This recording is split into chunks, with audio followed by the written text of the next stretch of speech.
Hola amigos, una vez más en la aventura de leer, hoy con Antonio Perán Elvira. Antonio, ¿cómo estás? Pues estupendamente. Pues cuánto me alegro, porque con el calor que hace es la primera vez que oigo a alguien decir que se encuentra muy bien.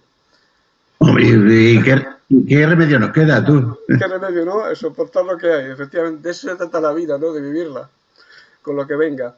En cualquier caso, Antonio Perán Elvira es un escritor de poesía, ¿cómo os diré? De poesía denuncia, de poesía testimonio, de poesía lírica también, ¿por qué no? Bueno, es que en realidad la poesía no necesita adjetivos, la poesía es poesía. Antonio, tú tienes publicados 5 libros, si no me equivoco. 6. 6 libros. Bien, pues Sí. entonces me equivocaba. Y cuéntanos un poquito de estas publicaciones tuyas, Antonio. Pues sí, he escrito 6 libros. El primero de ellos se llama Diálogos con mi perro Sancho y es uno de mis preferidos, no por nada, sino porque es el primero. Porque es el primero. Tampoco está nada mal, pero realmente el ser el primero pues juega un papel fundamental, ¿no? Después el segundo libro fue un libro que se llama En la mansión de los céfiros y después queréis pues cuento un poco de qué va cada libro, eso según veamos y según tengamos tiempo. El segundo libro En la mansión de los céfiros, el tercer libro es Vía Crucis, que Vía es Crucis. tal cual, es bueno, yo diría que es el primer y único libro que se ha escrito sobre este tema, el libro de este tamaño, ¿no? Porque efectivamente hay otros libros, como por ejemplo el de Gerardo Diego, pero el libro de Gerardo Diego fueron 14 sonetos. Este es un libro, en términos, hablando de poesía, es un libro grande, ¿no? Después el cuarto libro fue Discurso de Blanda y Firme, el quinto Un polídromo curvilíneo y este último que se llama Sonetos del buen morir. Sonetos del buen morir. Has nombrado a Gerardo Diego y a sus 14 sonetos. Claro, hizo un soneto por estación, pero tú no te has Claro. limitado en Vía Crucis a hacer un soneto por estación, tú has hecho algo más. Sí, sí, bueno, de hecho el libro, repito, es un libro grande en poesía que tiene 53 poemas, ¿no? Y 53 entonces, poemas. pues, eh, más o menos se divide en las 14 estaciones, lo que pasa es que cada estación contiene varios poemas, ¿no? Porque, bueno, pues las estaciones son lo que el Via Crucis franciscano nos dice, pero sin ninguna duda cada una de esas estaciones pues tiene un principio, un fin y un desarrollo. Esto es de alguna manera lo que hace el libro del Via Crucis, ¿no? Antonio, decía el Observatorio para la Lectura, que depende del Ministerio de Cultura, bueno, que depende, que lo patrocina el Ministerio de Cultura, dice que en España el 36,6% de la población declara que no lee nunca un libro. ¿A ti cómo se te queda el cuerpo con esto? A mí no me extraña, en absoluto. A mí no me extraña en absoluto porque conozco a mucha gente que no lee en absoluto, ¿no? Y una cosa también que hay que tener en cuenta es que dentro de esos que leen, hay que preguntarse qué leen, Ah, ¿eh? Porque muy interesante. se lee mucha literatura, perdón, se lee mucha, por ejemplo, prensa deportiva, se lee, pues, otro tipo de lectura, pues más bien tipo revistas del corazón y tal. Entonces, habría que ver qué se lee. Yo no soy en absoluto, no soy ningún censor de lectores, yo no. eh, Cada uno lee aquello pues con lo que se sienta a gusto y hace muy bien, ¿no? Pero que esa es la realidad y esa realidad nos puede sorprender, nos puede preocupar o no, pero creo que esa es la realidad, sí. Pero es la que es, sí. Bueno, Mark Twain era mucho más cínico, claro, el maestro Twain decía que quien sabiendo leer no lo hace, no tiene ninguna diferencia con un analfabeto que no sabe leer. tienen Sí, sí. ventaja ni diferencia alguna. Pero bueno, son las ironías de Mark Twain. ¿Me podías contar, Antonio, cómo haces tus presentaciones? Que sé que el Ateneo es uno de tus centros favoritos para presentar tu obra, pero hay más, hay más. ¿Me podías Sí, contar cómo bueno, lo haces? últimamente suelo hacer en los últimos, me parece que 2, 3 libros como mucho, suelo hacer 2 presentaciones que son en el Ateneo, porque soy socio del Ateneo, y después en la delegación territorial de la ONCE en Madrid, pues porque soy afiliado a la ONCE. Esas suelen ser las 2 presentaciones que siempre hago. He hecho en otros muchos sitios. He hecho en la Biblioteca Vargas Llosa, en la Trías del Retiro, en Cuenca he estado en varios sitios, incluida la Diputación. He hecho presentaciones en bastantes sitios. Últimamente, repito, me quedo con estas 2, pues porque, bueno, primero que entiendo que son suficientes y, en segundo lugar, que tampoco es fácil estar presentando tu libro todas las semanas, ¿no? No es sencillo tampoco, ciertamente, porque en España se escribe mucho comparativamente con lo poco que se lee.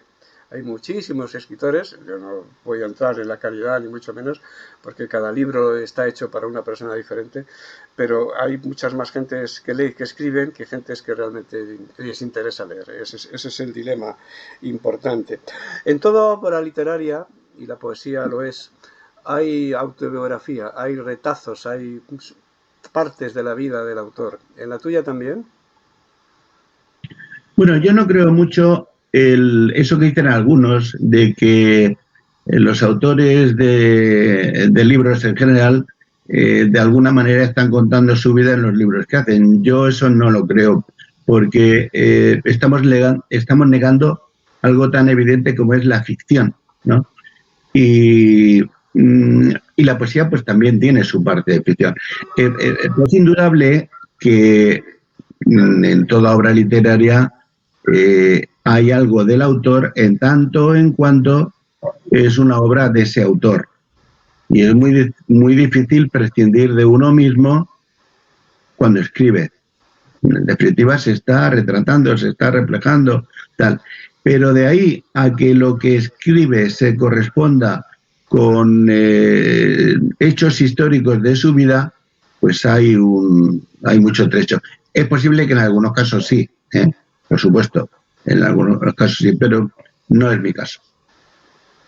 En cualquier caso, nuestro poeta romántico favorito, Mariano José de Larra, decía que escribir en España es llorar. ¿Tú crees que realmente los escritores en España lloramos o no hay otro motivo más que hacerlo que llorar? Hombre, es posible que la literatura sirva para desahogarse y a veces, pues, según sea tu vida, pues a veces efectivamente escribirse a llorar, pero no creo que sea lo común. En el caso de Larra es posible, ¿no? Porque, bueno, ya vemos cómo terminó y tal, pero no es lo común, ¿no? O no debe ser lo común. Antonio, me gustaría, si es posible, oír o si se puede recitar algunas de tus obras, algunos de tus poemas. Pues encantado de la vida. Aprovechamos para decir que todas mis obras contienen audiolibro. En todas ellas, salvo en este último, y ahora me explico, en todas ellas la persona que ha leído mis libros ha sido Fabio Arciniegas. Por el nombre, pues evidentemente a muchos les dirá poco ese nombre, pero Fabio Arciniegas primero es la voz de una voz sintética muy conocida que se llama Carlos. Fabio Arciniegas es la persona que le pone voz a la voz de Carlos. En segundo lugar, Fabio Arciniegas ha sido un locutor del canal, de la empresa de Radio Caracol, de Caracol se llama, porque tiene radio, tiene Caracol y todo esto. Y bueno, y ahora mismo pues está dedicando a la lectura de audiolibros ha hecho de todo este hombre. Lo llaman también para el tema de las audiodescripciones estas que hay, por ejemplo, en museos, en sitios de estos. Es una voz... Sí, ya sé a qué te refieres, sí. Cuando te hacen una explicación de la muestra, para que tú vayas viendo, te posicionas delante de cada evento, de cada cuadro, de cada motivo, das al botón correspondiente y él te cuenta qué es lo que estás, delante de lo que estás, qué estás viendo. Exacto. Qué es lo que está ahí. Ha hecho un poco de todo. En cualquier caso, hay que decir que es un grandísimo lector, no podía ser menos por haber trabajado o por trabajar en lo que trabaja, y tiene una extraordinaria voz. Vale. En el último libro se ha incorporado Carmen Feito. Carmen Feito es una declamadora, yo diría que es una de las mejores declamadoras de España que yo conozca. Pues ha recitado mis poemas prácticamente en el tiempo que lleva colaborando con nosotros en Radio General e Iberoamérica. Hace ya por mucho tiempo, 10 o 12 años. Y en esta ocasión se incorporó a la lectura del audio porque los libros anteriores eran algo más narrativos, eran sobre todo poesía narrativa. En este caso ya hay poesía más lírica, el soneto es una estructura formal poética pues que ya requiere de algo más que de un magnífico lector como es Fabio. Fabio es un espléndido lector, pero Carmen está un pasito más allá. Carmen es una declamadora de poesía, ¿no? Y bueno, y los oyentes pues lo verán ahora que vamos a poner. Yo quiero poner 3 piezas, 3 sonetos, porque el libro es de sonetos, como su nombre indica. Vamos a poner un primer soneto, que es el que abre, y que ahora explicaré, el que abre el libro, otro soneto que no es que esté a la mitad, pero bueno, es el número 18, y vamos a poner un tercer soneto que es el último.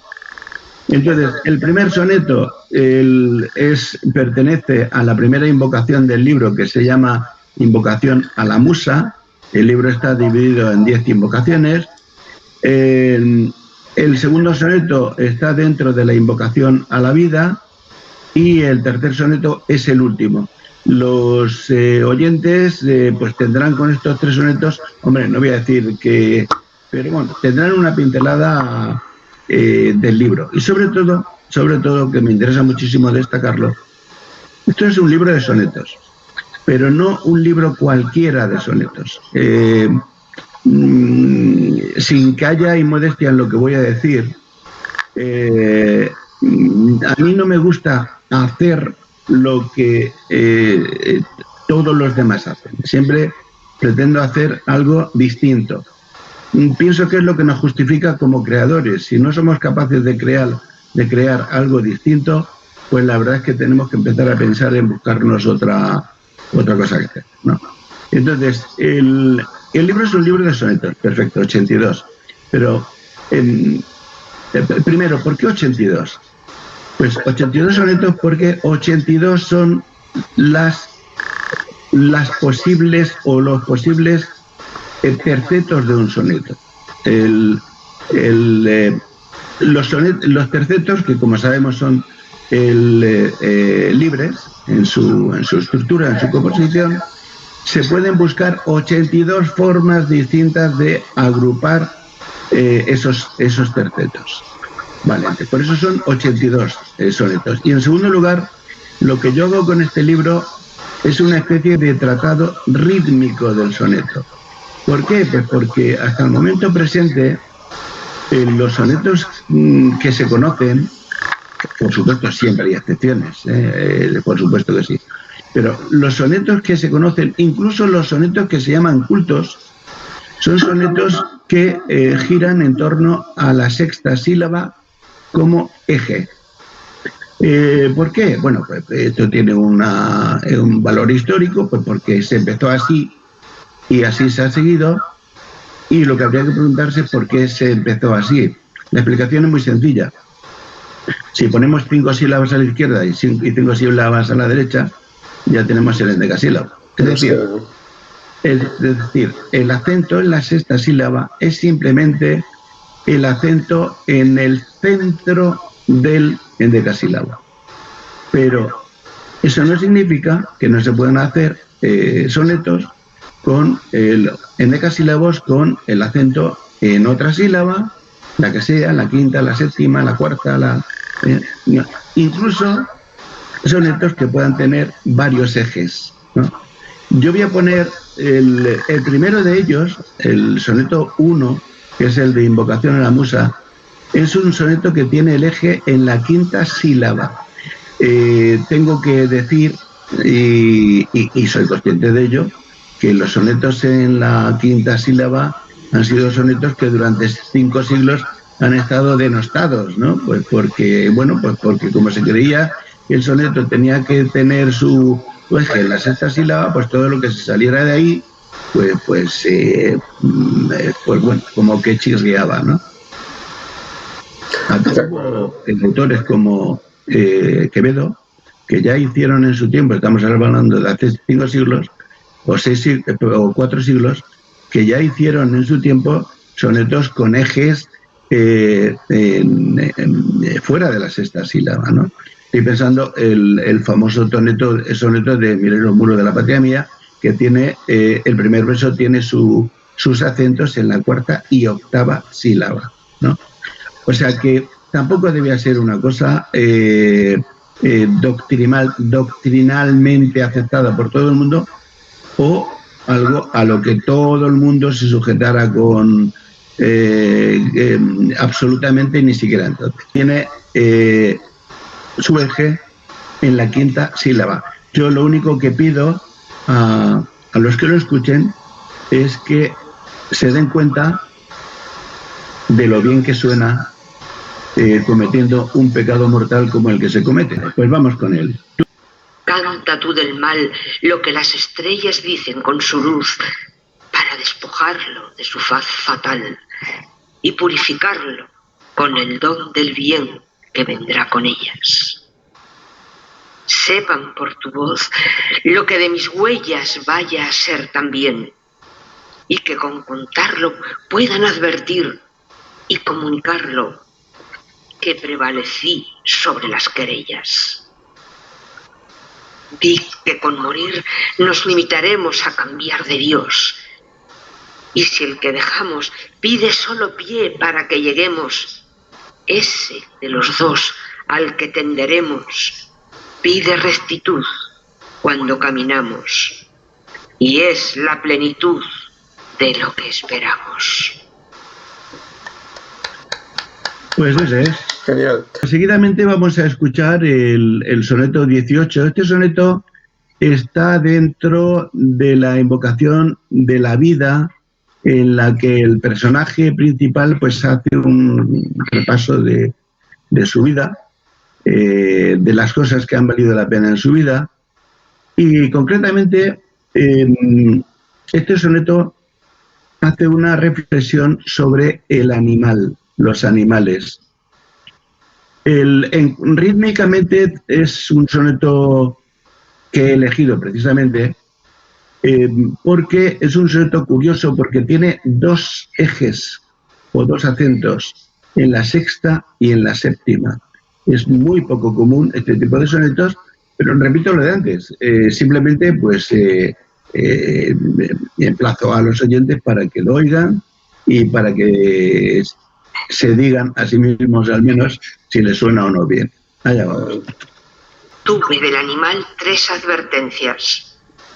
Una fue sobre Dios y el vaticinio que generalizó mi predominio sobre cuanto mostró sus diferencias. Otra fue sobre mí, por mis urgencias en querer implantar mi raciocinio sobre toda razón, y su escrutinio como sola verdad en las conciencias. Y otra sobre el amor, tan circunspecto, con su necesidad en las medidas que pudiesen contar en el afecto. 3 evidencias, sí, y un ultimátum. Hoy comparto las 3 y a su respecto pongo rectas al sol de lo correcto. Pues ese es. Perfecto. Vamos con el tercero. Vamos ahora con el soneto 82. Es el último. Al ser el último tiene, bueno, alguna que otra peculiaridad. Es el único soneto que tiene estrambote. De todos los sonetos que compone el libro, es el único que tiene estrambote. Y le puse estrambote porque entiendo que el estrambote le da el carácter conclusivo que necesita el último soneto del libro. Después es un soneto que tiene los acentos, los ejes, en la tercera y en la séptima sílaba. Tampoco es un soneto muy normal, vamos, muy habitual, más que normal. Y vuelvo a decir, es un soneto que, sin embargo, pues suena muy bien. Vamos allá. Cuando ya ni la humedad os amigue con el agua, ni del aire dependa que la vida por el pecho se extienda, porque tan a su favor se prodigue. Cuando ya la sensación se desligue de la piel y ni la llama contienda por llamar.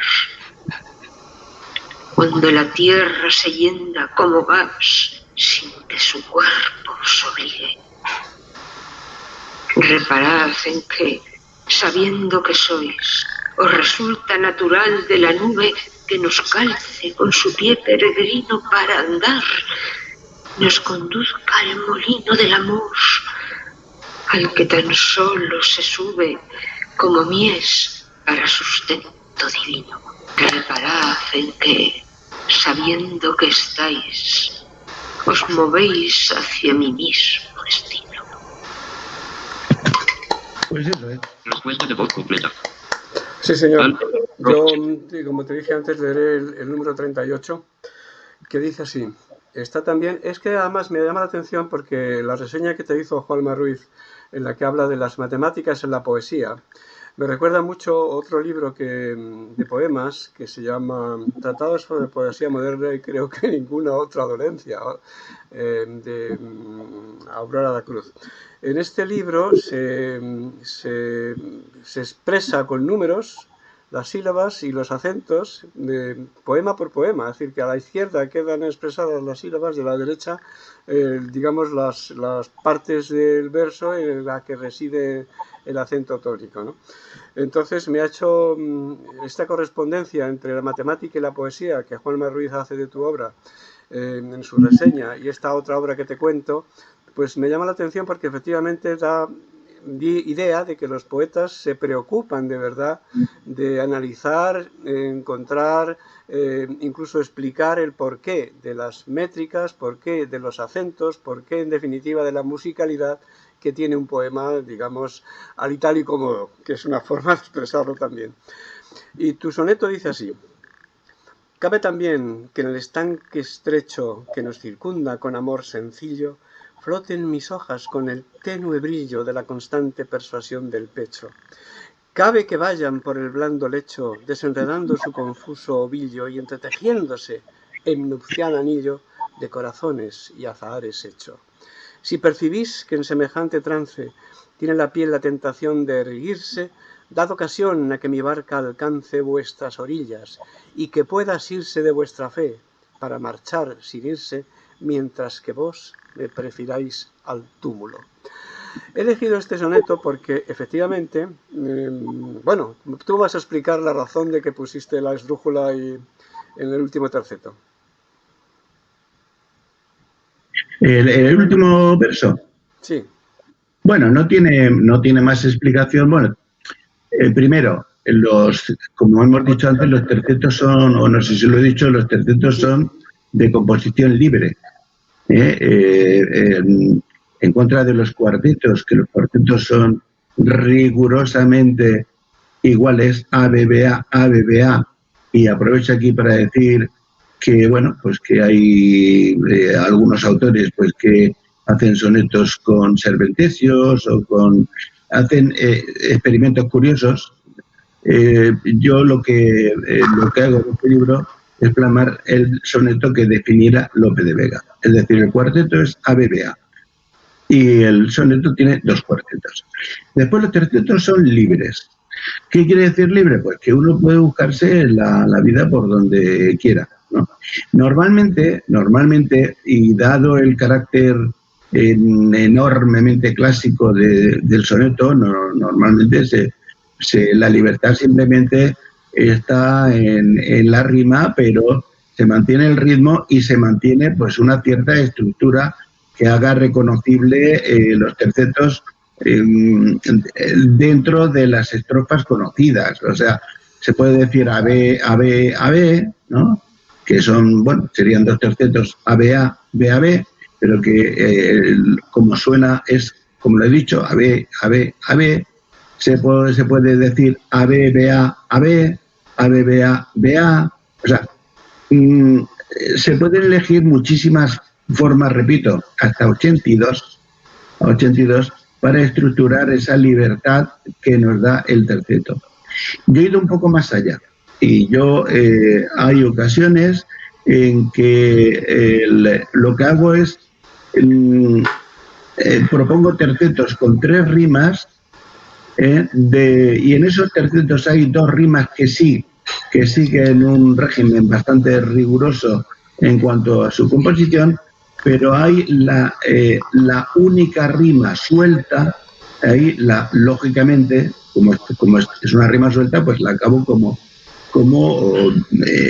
Dios me dio a entender. Y en este caso en concreto la acabo con una esdrújula. Esto tiene también otra explicación. De siempre se nos ha enseñado en los colegios, y la gente que escribe poesía lo sabe muy bien, de siempre se nos ha hablado de los 2 tipos de rima que hay, asonante y consonante. Rima asonante es aquella que desde la última vocal acentuada hasta el final solo coinciden las vocales, y rima consonante es aquella que desde la última vocal acentuada hasta el final coinciden todas las letras. Esa es la diferencia entre rima asonante y consonante. Por supuesto, esto sigue teniendo vigencia máxima. Lo que ocurre es que yo a esa rima le llamo rima explícita. Hay otras rimas que solemos utilizar los que escribimos poesía, que se apartan de esa clasificación. Son lo que yo llamo, repito, rimas implícitas. Por ejemplo, esto que voy a decir puede la gente no coincidir, puede coincidir o no, pero simplemente le digo que lo piense y sobre todo que lo trabaje. Todas aquellas palabras en las que la última vocal acentuada es la misma tienen rima implícita, con independencia de que las otras vocales sean o no distintas. Por ejemplo, si decimos plato, pues ese plato tiene cierta rima implícita asonante con, por ejemplo, pues hemos dicho plato, pues con parra, ¿no? ¿Por qué? Por la atracción de la A acentuada. Ocurre al revés también, menos, pero ocurre también. Todas aquellas palabras que terminan en la misma vocal tienen esa rima implícita, pues por ejemplo, tosca y llena, ¿no? Tienen esa cierta atracción, ¿no? Y la última de las rimas implícitas, que es la más potente de todas, es la rima con esdrújulas. Y le diría a quien quiera probarlo que componga unos versos utilizando en alguno de ellos una esdrújula, y sea cual sea, se dará cuenta de que queda bien. Es curioso, pero es así, queda bien al oído. Entonces, pues aquí utilizo la esdrújula por esas 2 razones. Primero, por la libertad de los tercetos, y en segundo lugar, porque sé que estoy utilizando una palabra que tiene una rima implícita y consiguientemente pues que estoy contribuyendo a que lo que digo suene bien. Sí, recuerdo que Juan Manuel Serrat ya nos lo hizo en una canción, aquello de la Nurse germánica, típicamente, ¿te acuerdas? Típicamente, casi todas las palabras eran esdrújulas y sonaba bien, efectivamente. Sí, sí. Suena bien, efectivamente. Antonio, ¿dónde pueden los lectores que todavía quedan, que leen poesía, encontrar tu obra, tu trabajo, para poderlo adquirir y leerlo? Pues en las librerías, y yo les recomendaría simplemente pues que se aprendan el título, ahora los repasamos, y sobre todo que se aprendan la editorial, es fundamental, porque si el librero no lo tiene, el librero se va a dirigir a la editorial para pedirlo. Entonces empezamos por la editorial. La editorial es Cuadernos del Laberinto. Y los libros son Diálogos con mi perro Sancho, el primero, En la mansión de los céfiros, este no está en Cuadernos del Laberinto, pero que además está agotado, Via Crucis, en Cuadernos del Laberinto, Discurso de blando y firme, Un poliedro curvilíneo y Sonetos del buen morir. Estos son los 6 libros. Y también tienes toda esa obra en audiolibro. Sí, es que en los mismos libros hay un enlace para acceder a ese audiolibro. Ah, perfecto. O sea, que se puede enlazar desde el mismo libro con el enlace que figura impreso al audiolibro para poderlo escuchar. Perfecto. Eso es. Y una última consideración, porque ya andamos un poco escasos de tiempo, ese tirano que nos tiene a todos esclavizados y que nunca retrocede. ¿Qué puede hacer la cadena autor-editor-lector para mejorar este proceso de que el 36,6% declaran que no leen nunca? ¿Cómo se puede intentar ilusionar a ese señor que no lee, a esa señora que nunca lee o que lee Revista del Corazón, como tú dices, o la prensa deportiva, para que lea libros, lea poesía, lea ensayo, lea lo que quiera, pero que lea?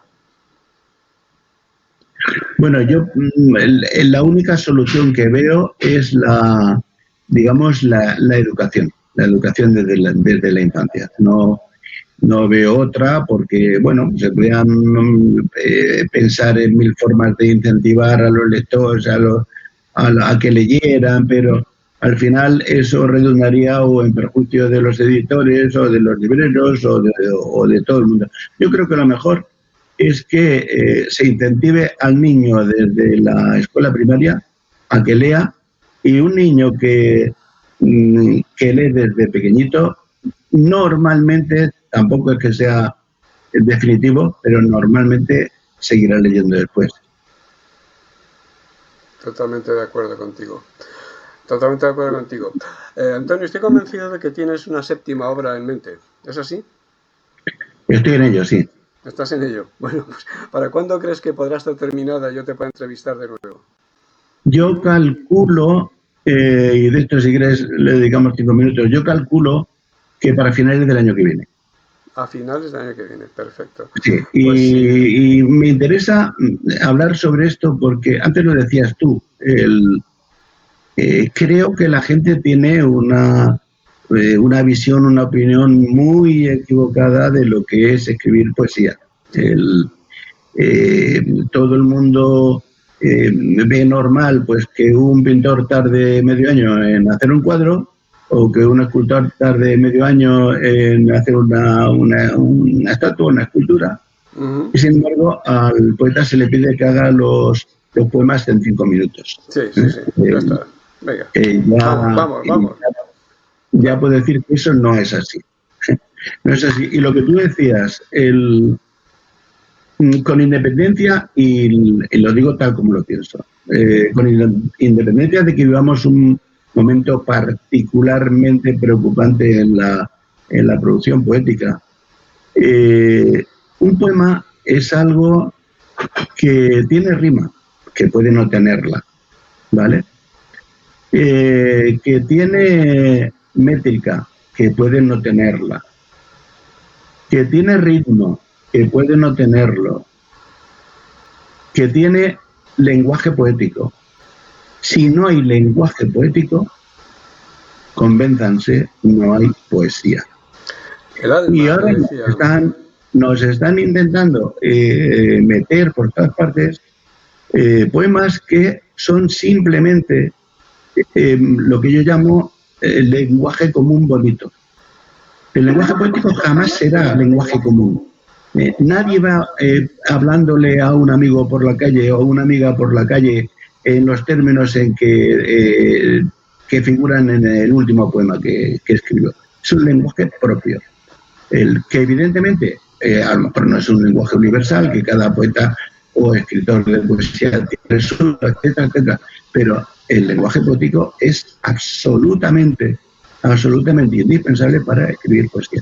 Si alguien se cree pues que escribir poesía es ponerse a escribir reflexiones, esa es otra cosa, que es que da la impresión de que es que muchas veces lo que hacemos, le pasa al soneto y le pasa a la poesía, de que muchas veces lo que hacemos es aprovecharnos de los nombres por el prestigio que tienen. Y hay que decir, oiga, mire usted, sí que eso que acaba de hacerme es una reflexión. Si el castellano es riquísimo, si eso que acaba de hacerme es un pensamiento, si eso es un relato, si eso es, hay muchas cosas que donde quedarían encuadradas eso que en términos bastante más generales de lo que pensamos se están llamando poesía. Sí, yo estoy totalmente de acuerdo contigo, porque en un prólogo que me pidieron, yo precisamente escribía exactamente esta misma reflexión. Al poema moderno le podéis hacer lo que os dé la gana, pero si carece de alma, yo me refería a este lenguaje poético que tú dices muy bien, como el alma del poema, ¿no? Si no tiene alma, no es poesía.